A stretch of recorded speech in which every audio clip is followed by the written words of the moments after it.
I'm better than you, motherfucker. I'm better than you. I'm better than you. I can play games and watch YouTube at the same time. I'm better than you. Stupid fucking bitch. PC elitism. Another topic that has come up very recently, especially after this whole Sony blackout. If you want to hear more about that, go check out the other video that I should hopefully have posted at the same time as this. Ooh, you get a double release. Good for you. But with this whole Sony server blackout, we've gotten a little bit more people talking about console wars and, PC and everything. Console wars I will be saving for another video. I'm waiting for a costume to come in, and by costume I mean old clothes that I had. So you'll have to wait for that. But instead of console wars, let me give you the war between PC and just consoles as a general. Why people choose consoles versus PC. Why do we say fuck PC elitists? It's been a big thing. It's been a big thing for years where somebody will talk about, buying games on a console, or they'll say they're having problems with a console, and then somebody will just come along and say, well, actually, you should just get a PC, save up a few more dollars, save up a few $100, get a PC. You can do so much more with it. No, you can't. No, you can't. Not for that much. And shut the fuck up. You're weird. You smell like cheese, and not the good kind. You definitely don't smell like Gouda, even though AI thinks that's the biggest cheese in the world. I don't know what the fuck that's about. Why would somebody want to choose a console over PC? I have a bunch of reasons here. I have a bunch of topics. I'm going to cover them today, give you a reason why, and hopefully some of you PC fucks can see why people would want to play on console. Now to preface this, I have a PC. You wouldn't be watching this if I fucking didn't. But I also have a bunch of fucking consoles. Now, what's one reason why a lot of people would rather a console over a PC? Exclusives. Obviously, it is going away a little bit more with Generation 9 and the foreseeable future. But some of these consoles still have a bunch of exclusives. The Switch, especially, or any Nintendo console, has a bunch of exclusives. Mario, Kirby, Metroid, Zelda, etc, etc, etc. Smash Bros. If you want to play any of those games, it has to be on a Nintendo console. You literally cannot play it anywhere else, which means you at the bare minimum need like a Switch or a DS and 3DS if you want to play any Pokemon game. So exclusives is a big reason why people have consoles. Even with the PlayStation 5, they still have a few of those exclusives. And even if they don't have those exclusives forever, they at least get them early with something like Spider-Man 2, God of War Ragnarok. Yes, it has come to PC, but you are able to actually, get those exclusives a few years earlier. I mean, God of War Ragnarok just came, last year? But it came out in 2022, so 2 years behind. Spider-Man 2, it took, a year and a half? I think it's actually coming out. It just came out recently, actually. So yeah, it took over a year to actually get it on PC. So why would people want a console? Even if the exclusives are going to come to PC eventually, they get to play it now, right now, and they get to get it over with before it even comes to your console. They can play the whole game, enjoy it, and do everything they could fucking want in the world before you even get a chance to see it on your homepage. Another one, we get physical releases. At least we get more of them. See the physical collection here. See the physical versus digital video. Go check out the part 2 that I just put out. I gotta do my promotion somehow. If you go check out that part 1, you'll see why I actually prefer physical and why I talk about physical and what the benefits are to that. But we actually still get something. And with, PC and everything like that, pretty much all of it is digital. There are a few games where you can still use a disc, but then you're also going to need to buy your own disc drive.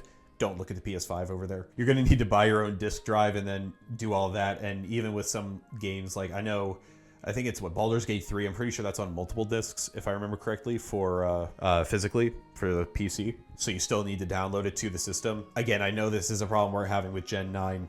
I'm not glazing over that, but I'm still mentioning it because it can still be annoying. Now let's slow it down. I want to get a little philosophical here. I want to pick your brain a little bit. Not something everybody really thinks about is that the reason people get a console is as a separation from work and home. Now, what do I mean by that? Well, obviously we have blue and white collar workers here in America. A good amount of people are white collar workers, and most of the time they're an office worker. They're probably sitting at a desk, looking at a computer screen. And what's the one thing that they're gonna do when they come home? If they're a PC gamer, they're gonna sit at their desk and they're gonna play games on a computer. I can tell you right now, some people might be okay with that, and that's perfectly fine. A lot of people might not want to do that because they're just gonna come home and say, well, I just sat at a desk all day, and now I'm gonna come home and sit at another desk and do a bunch of gaming all day. But instead, you can get a console. You can sit on your couch, sit in your bed. Hi, hello, sad emo boy here. It's not lost on me that a TV or another computer monitor is nothing different than like a work monitor, but it's the feeling of separation from a work monitor that's, you're in your cubicle at work or somewhere else, depending on, you know what I'm getting at with that. And coming home and being at your monitor or your TV. It's that mental separation between work and your personal home utilities, okay? Thank you. And even if you're not a white-collar worker, you're a blue-collar worker, you might be working your ass off all day, and then your back's hurting and you're tired. You don't want to have to sit at a desk, which, especially if you had just worked out or anything, or you had just done a lot of manual labor, sitting in a chair for extensive periods of time, I don't care how comfortable it is, that shit can hurt. And you have to be in a good position because you got the keyboard and mouse.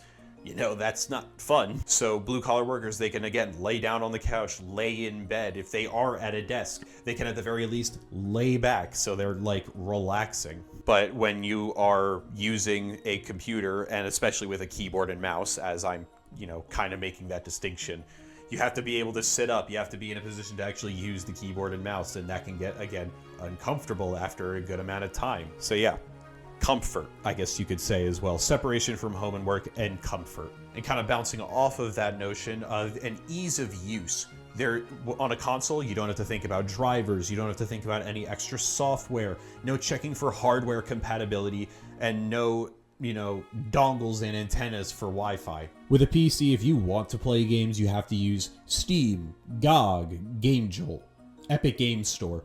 Some games aren't even on those, like Minecraft, where you're gonna have to download a whole nother launcher for that. There are some other games, like older games, where you can't even get those on any of those. You gotta go get another launcher for that. If you want to do Flash games, there's Flashpoint, and you gotta download that. I know Flash games aren't on console, I just wanted to mention Flash games. But for console, you throw the disc in, or you just hit play on the game, if it's digital, and you go right from there. You don't even have to think about it. It's so easy. It's not like you have to learn this whole complex system on just how to use the console for the bare necessities. You don't have to worry about any other settings if you don't want to. You don't have to worry about any of the little background or like trophy system stuff if you don't want to.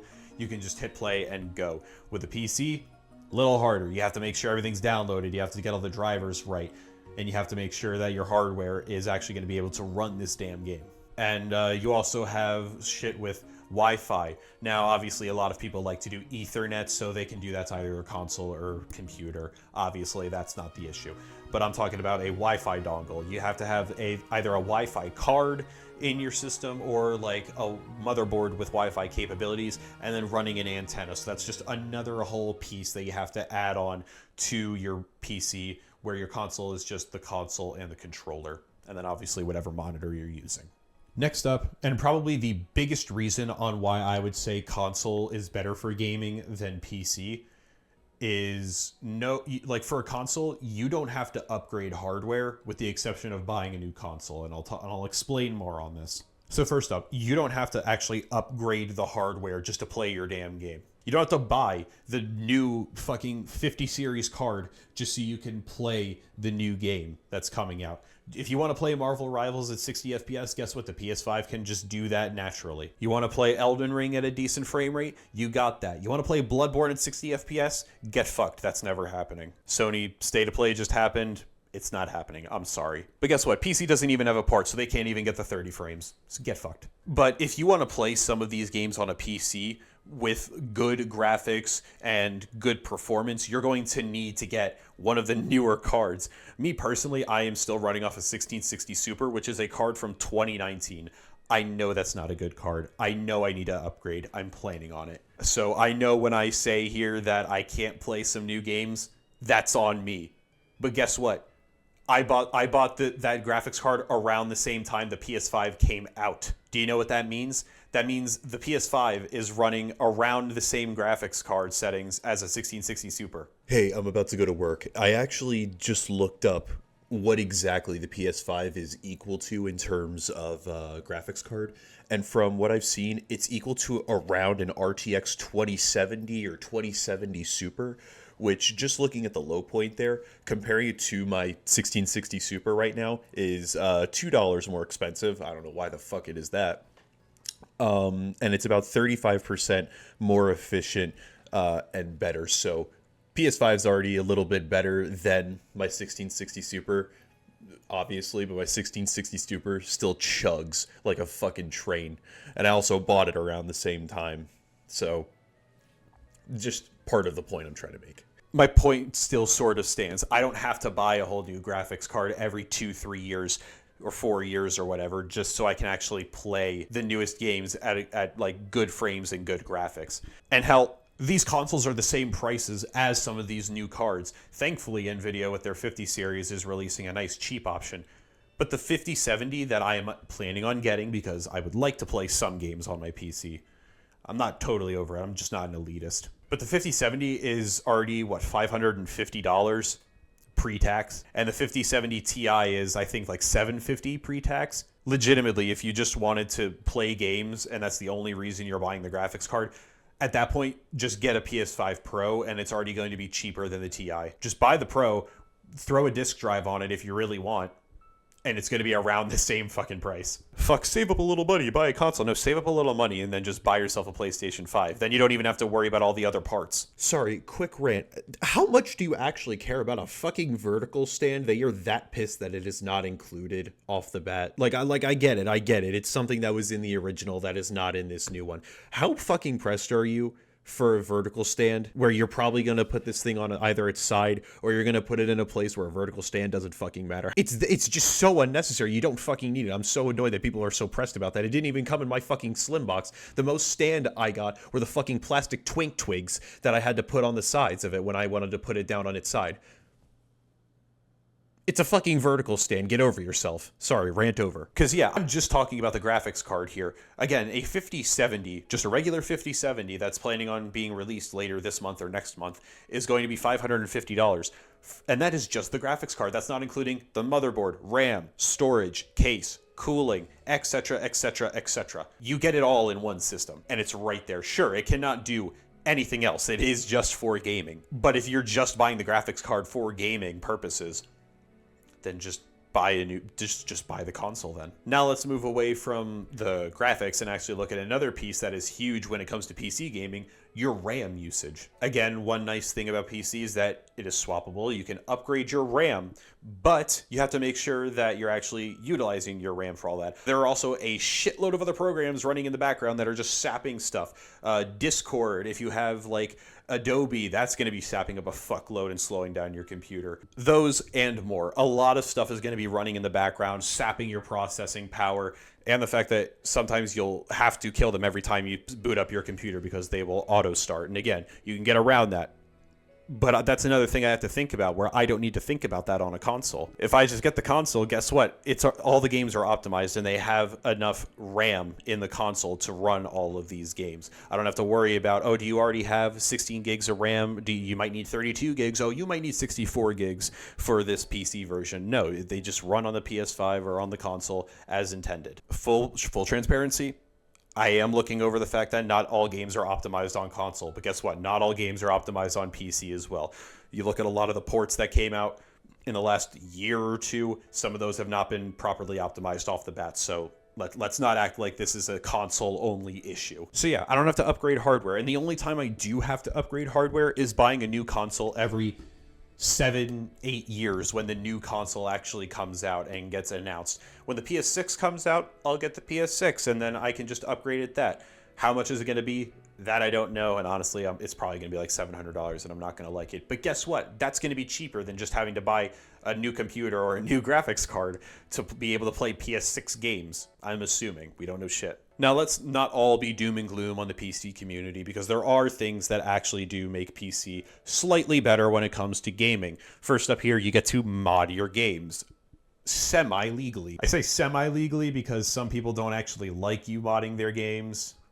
You'll still do it, they just don't like it. But it's a lot more accepted on PC to, mod that than to do it on a console, because you have to hack the console to do modding in that. But modding your games on PC, if you want to play, like Spider-Man 2 just got their port recently, and they've been throwing mods on there, to make the performance a little bit better, to put different skins on the characters, stuff that you can do for fun and just make the game a little cooler. Obviously, with modding goes emulation.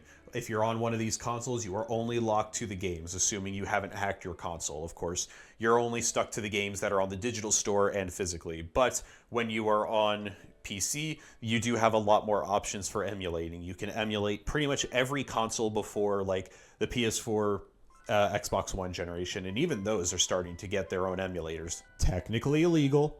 You probably won't go to jail for it, but you are able to do it a lot easier and a lot safer than if you were to do it on one of these. Now, I also mentioned enhanced editions. You obviously get, your remasters, your ports to the PlayStation, Xbox, Switch, and they might look good. But on PC, you do actually get, because of those mods or because you are able to upgrade your parts, you can make your game look better and better and better. So if a game on the PS5 just looks okay, you can maybe upgrade your parts and it'll look even better than it would on one of those consoles. Or save your money, get a PS5 Pro, and you can get the graphics look good enough.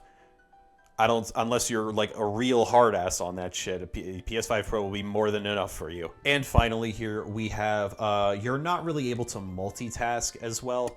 One thing I like to do when I'm gaming on PC, when I'm playing, Minecraft or Fortnite, sometimes I'll have like a video on the side, or I'll have like some notes on the side. Like if I'm playing Minecraft and I'm playing modded, and I want to, see what some of the mods do or what items I can get, I'll have some stuff up on the side.